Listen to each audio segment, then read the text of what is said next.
Hello and welcome back to another movie review. As always, I'm Kelly, and I just got out of Birds of Prey and the fabulous emancipation of one Harley Quinn. And God, I can't give this movie that.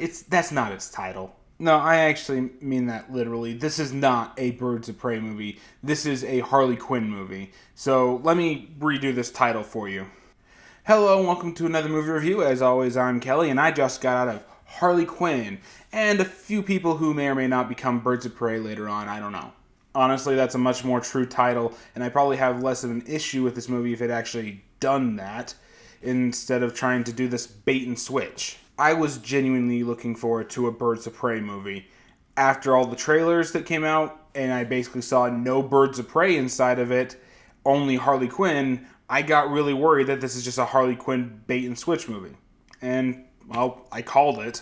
But does that make this movie bad or just disappointing?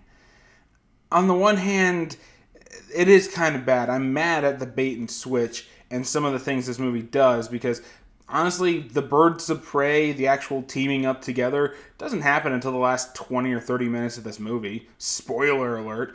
The entire movie is nothing but Harley Quinn trying to get over her breakup with the Joker, who, okay, I will give the movie credit here. They did give Jared Leto's Joker a big middle finger. The few times where they could have actually used a few shots of him from, like, Suicide Squad, they conveniently edit him out of most of them. Almost like Jared Leto Joker was a bad idea.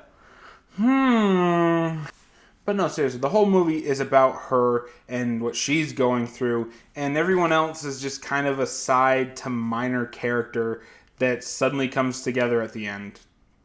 Okay? But on the other hand, I have to say that this is probably taking the best things from Suicide Squad and actually putting them in a much better movie. I enjoyed Suicide Squad. My video on it is pretty old and not one of the ones I'm most proud of, but it is sitting right over there on the shelf for a reason. While the movie is very, very flawed, I do find it enjoyable. Very much so. I've rewatched it a lot.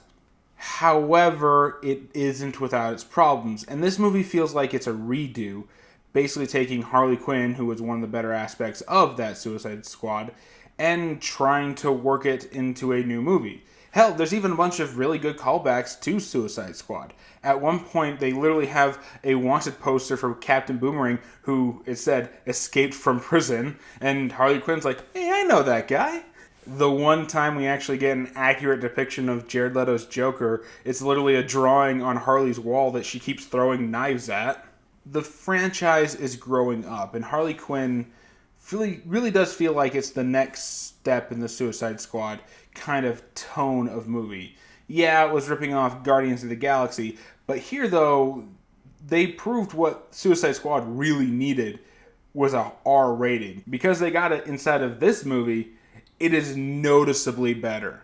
All of the things in Suicide Squad you could tell it was trying to do with its over-the-top, hyperactive tone was being held back by all of the PG-13isms, not being allowed to swear, not being allowed to do the drugs, not being allowed to, show graphic violence.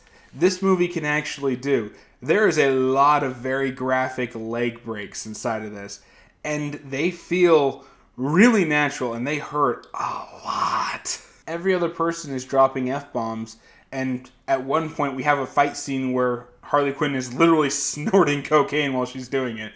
This is what Suicide Squad was trying to go for, and it really needed that R rating. And now Warner Bros. Is willing to give these movies those R ratings, and it's all the better for it. So yeah, I am mad about the bait and switch with this movie. However, what's going on in the movie, I can say is still enjoyable. I was never bored in this movie, but that doesn't mean I don't have any more problems with it other than the bait and switch stuff. Non-spoilers, no comic book rants that are coming about portrayal of certain characters.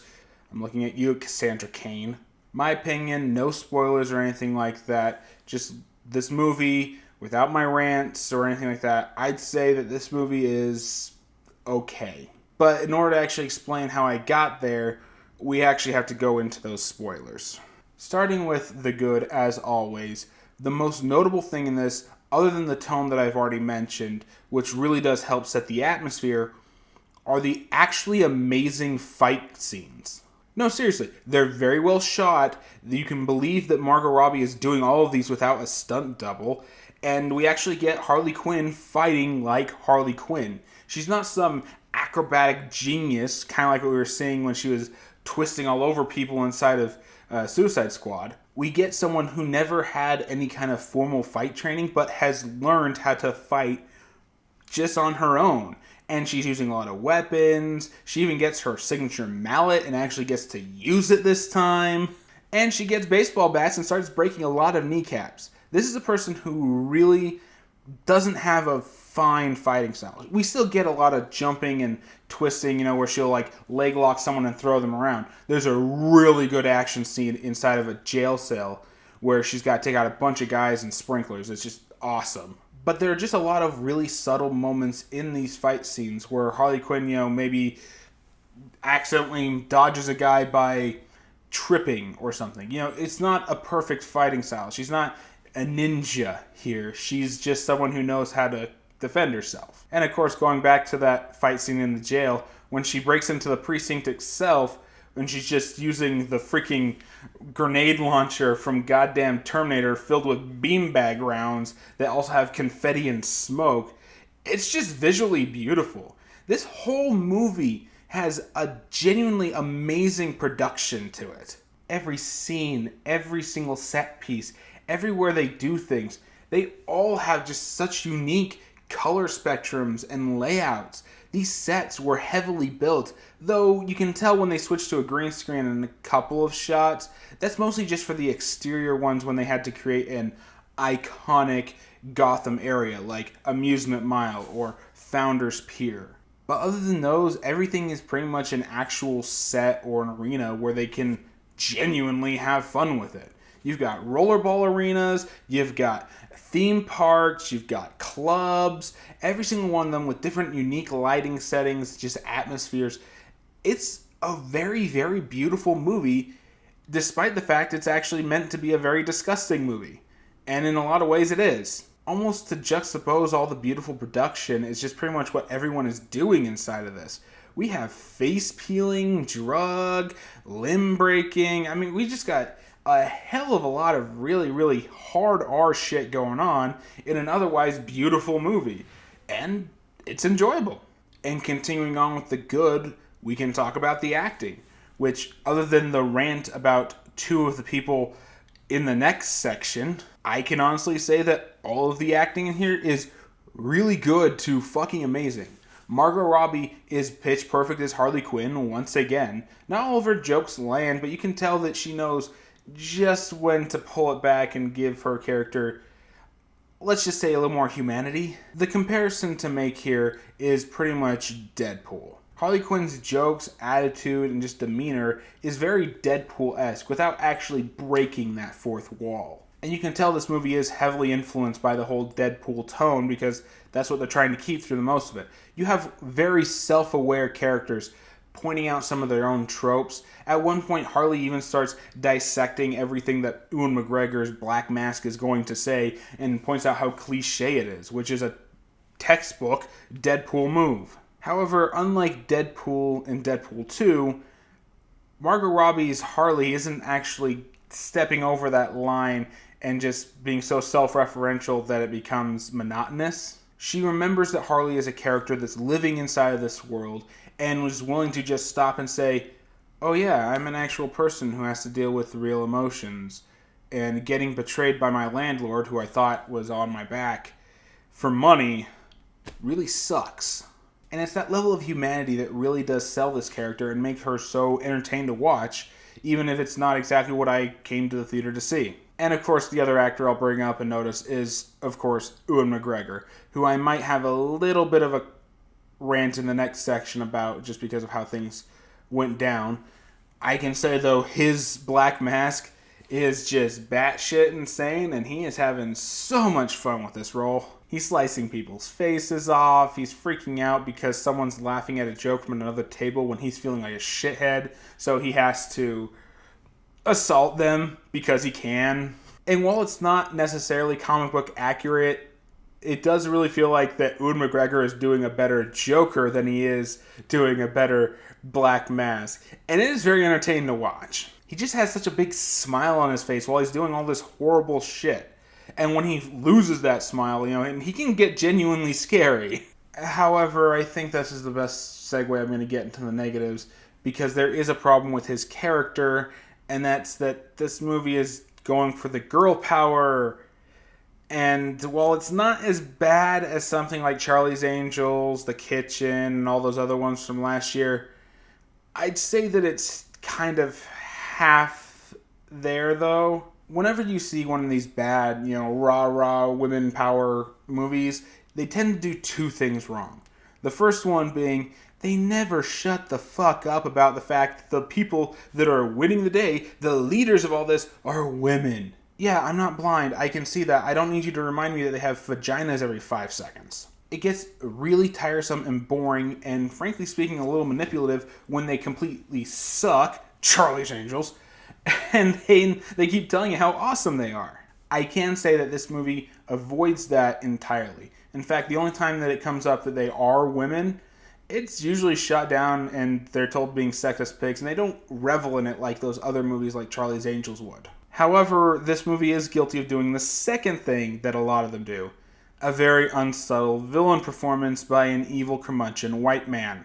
Look, I'm not going to act like I'm a comic book expert here, because Black Mask is one of those more minor mafia villains. Honestly, I know more about Falcone than I do Black Mask.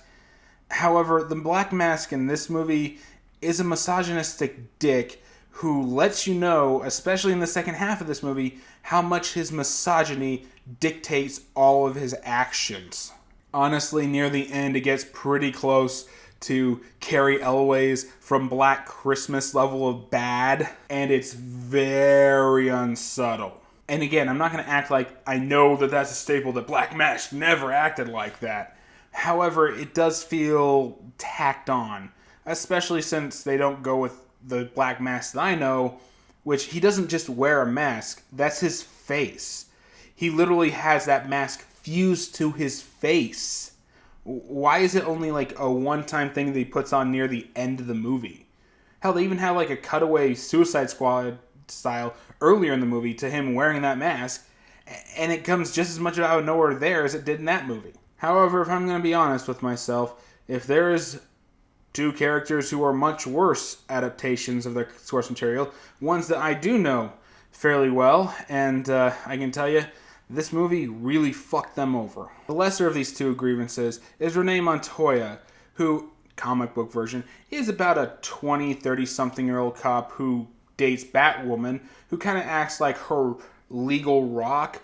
She's always there. This is what the law says. This is what we can do, what we can't do. And works with Batwoman and her trying to figure out a good balance of how things work out. In this, she's like a 50-something-year-old old police detective who had all of her major cases stolen from her by men and her evil partners who rose the corporate ladder and stole credit for all of her work. And oh my fucking god, are we really doing this again? They try to offset this by making her like a stereotypical Miami Vice 80s type cop. The CSI Miami, says the one-liner is putting the glasses on with the music going off in the background. It gets a chuckle, but it's so untrue to the characters, and it's just annoying and distracting. Especially when I'm supposed to believe that this 50-something-year-old lady is supposed to be able to keep up with all of these 20-year-old superheroes with actual powers fighting all these people in fistfights. Fuck off. I mean, I honestly thought it was weird that they included Renee Montoya as the third member of the Birds of Prey inside of this. For one, I don't recall her ever actually being a full-on member of the Birds of Prey. Granted, I might be misremembering some weird 90s tangent. I would have thought that you would have want to put in Batgirl or Oracle or Vixen even over Renee Montoya. People with actual powers who can fight these super thugs out on the street with heavy machine gun firepower, not some 50-year-old who only didn't die because she decided to somehow squeeze her chest into one of Harley Quinn's bousiers or whatever they're called. However, if we're going to talk about characters who are not true to their comic counterparts in the most insulting manner possible, we got to talk about Cassandra Cain. Yeah, the little pickpocket thief in this movie, who's just every generic pickpocket thief who just happens to fall for the main person because they're such a good person. But they're not. They're evil. But they have a good heart. No, we can't have the Joker movie because we're following a villain. But let's have this Harley Quinn movie where she shoots people in the face with beanbag rounds. Fun fact, that would still kill all of those cops. Even the one that was running away, his back is snapped in half. Just putting that out there. Now, this character is generic enough as it is. But you know what's insulting? You want to know what Cassandra Cain is like in the comic books?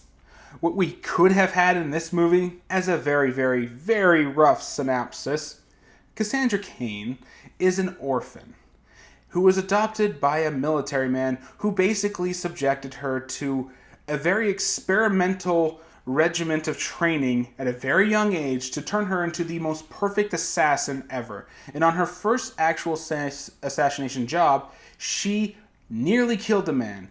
And though she was mute and can't actually understand language as we do, her understanding of pure body language and seeing the sheer terror and fear of that man as he was about to die scared her to the point where she never wanted to do that again. She was then eventually rescued by Batman, who realized that she needed a way to utilize her skills in a very productive manner, and because Batgirl had been shot and turned into Oracle at this moment, Batman gave Cassandra a new costume and made her the new Batgirl, and what a lot of people consider to be the best Batgirl, who could even beat down Batman himself in sheer martial arts ability. You changed out that for a thief. Yeah, she's easily up there in the top 10 most horribly converted comic book characters of all time, because this is literally in name only. And I wish they had not used Cassandra Cain's name at all, because now there's no chance we're actually going to get a Cassandra Cain inside of one of these movies. Like, ever. Fuck you. Really, just fuck you. But with all that said, can I say that this movie is actually bad? No. Well, it does suck that there's very little Birds of Prey inside of it, and it really sucks that they fucked over Cassandra so much. I can't say that this movie was unentertaining. The fight scenes were awesome. There's very visually pretty to look at. Margot Robbie was genuinely funny in a lot of this. Ewan McGregor's having a lot of fun, and when they let Black Canary be Black Canary, you know, giving her actual martial arts fight scenes and whatnot, and she's really kicking people down. Literally, they remember the subtle touch that Black Canary loves her kicks, and they let her kick a lot of people in this. I can't say that this movie is bad, but then again, I couldn't really say that Suicide Squad was bad. This kind of gets the same rating as the Suicide Squad movie. It is very flawed. However, I do feel that there's enough good in here that it's worth watching at a discounted theater price. Yeah, I can't give this one a must-see or see-it rating, because when I get down to it, I have way too many problems with this, as well as the fact that I'd much rather watch Aquaman, Shazam, any of the DC movies, including Joker, before I go and watch this. Hell, I might even watch Suicide Squad over there again before I go and watch this one. But it is worth experiencing. So I think that the balance here would be discounted theater price. If you go see it on like a $5 Tuesday, I'm sure you're not going to be disappointed at all. And that's it for me. Did you enjoy the video? Am I wrong about Birds of Prey / Harley Quinn, whatever you want to call it? Leave your thoughts in the comments down below. Let's get some healthy discussion going. And as always, if you like what you see, be sure to like, share, subscribe, all that jazz. All of those things help my channel grow. And I'm doing fairly well as far as subscriber counts the last month. So hopefully this uptick keeps going, and one day I might be making money. I don't know, maybe. Also, I stream every Thursday night at 11 p.m. to 1 a.m. Mountain Standard Time. Right now we're working on Pokemon. We're about to switch it up to a Final Fantasy game. Be sure to like and follow me on Facebook and Twitter respectively, so you can be part of the surveys to find out which game you guys want me playing. And yeah, that's it for me. So I guess I'll see you all next time.